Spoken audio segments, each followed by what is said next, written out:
So dear students, the first life cycle model is the waterfall model. So this is the most familiar model. This model is having 5 phases: requirement analysis and specification phase, design phase, implementation and unit testing phase, integration and system testing phase, and operation and maintenance phase. These phases are occur in the sequence only. Okay, so we have to first complete the requirement phase. After that, then only we can start the design phase. We have to complete the design phase, then only we can start the implementation and unit testing phase. So this, because of that, this waterfall model is also called as the sequential model, because we have to follow the sequence. This model is named as waterfall model because its diagrammatic representation is like the waterfall. Okay, now we will see these phases one by one. So first is requirement analysis and specification phase. This is the first phase. The goal of this phase is to collect the requirements from the customer and to document that requirements. Okay, so this is the communication intensive phase. Here the developer have to communicate with the customers, and by using that communication the developer can collect the requirements from the customer. So that requirement describe what a system, not how. And this process or this phase produces one large document that is called as the software requirement specification.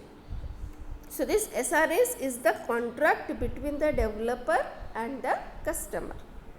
Okay, so here the output of the requirement phase is documentation of requirement, and that documentation is called as the SRS. Second phase is design phase.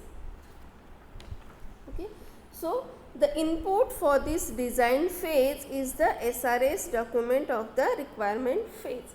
Now the goal of this phase is to transform the requirement specification into a structure that is suitable for implementations.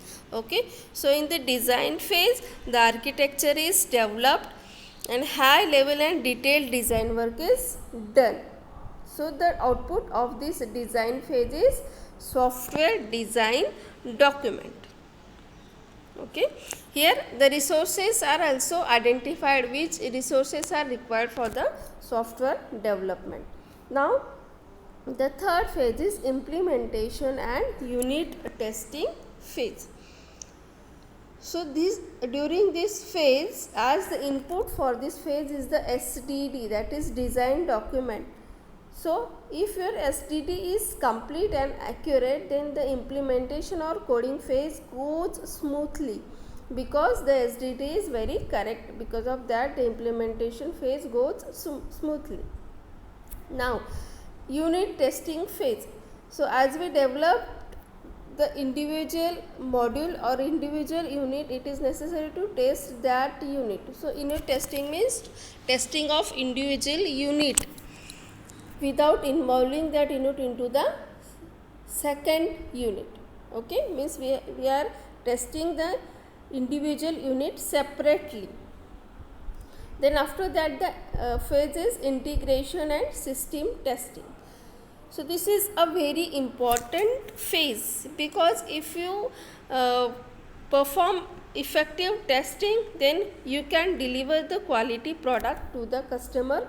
If you are delivering the quality product to the customer, then your customer is more satisfied. If you are delivering the quality product to the customer, then it requires the lower maintenance cost, and the results of this project is more accurate and reliable result. Okay, it is a very expensive and time consuming phase. Testing requires the most time for testing. Integration testing means what? In unit testing we have tested the individual unit, but in integration testing we have to combine all the units. Means if individual unit is calling the another unit, then we have to check that interface between that units, and we have to integrate all that units one by one. Okay, so that is the integration testing. And system testing means the testing of entire system. Okay, system testing means after developing the whole project we have to test that project, so that testing is called as the system testing. Okay, and the last phase is operation and maintenance phase. So this maintenance phase inaugurates when the software product is delivered to the customer and the customer is operating on that project. Okay, so lots of time and effort is required for the maintenance. Software maintenance is the broad activity. It includes error corrections, or it may include the enhancements of the capability. It may include the customer requirements. It means if the customer wants to update that software, then we have to update that software in the maintenance phase. So it is a very time consuming and complicated phase. It requires 5 to 50 years. Okay, you can develop the software product once, but you have to maintain that software product for the 50 years. So this is the waterfall model, which is having a 5 phases. Then waterfall model, as we know, it is called as the sequential model, because we have to define before design and we have to design before code. Again we have to code before test. Okay, so this model expects the complete and accurate requirements early in the process, which is unrealistic because customer do not know the requirements early in the phase. Problems of waterfall model. Okay, so there are certain difficulties or there are certain disadvantages of the waterfall model. First is it is difficult to define all requirements at the beginning of the project.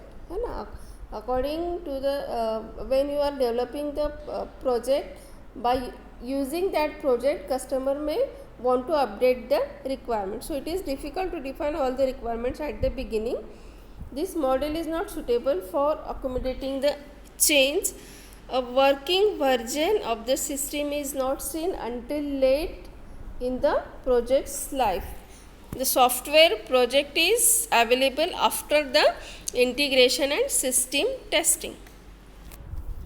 It does not scale up well to large projects, and real projects are really sequential.